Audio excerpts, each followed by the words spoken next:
রব্বুল আলামিন বলেন, হুন্না লিবাসুল লাকুম ওয়া আনতুম লিবাসুল লাহুন।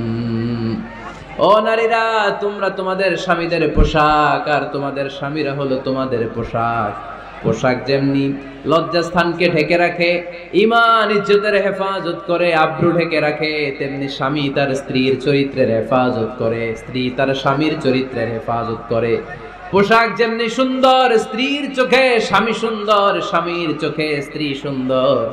পোশাক যেমনি মানুষকে আরাম দেয়, প্রশান্ত করে দেয়, স্বামী আর স্ত্রী একে অপরের সংস্পর্শ পেলে তাদের হৃদয়টাও প্রশান্ত হয়ে যায়, ঠিক কিনা? এজন্য আল্লাহ তাআলা পোশাকের সাথে তুলনা করেছেন। পোশাক একে অপরের পোশাক, পোশাক চামড়ার সাথে লেগে থাকে না, আলাদা থাকে।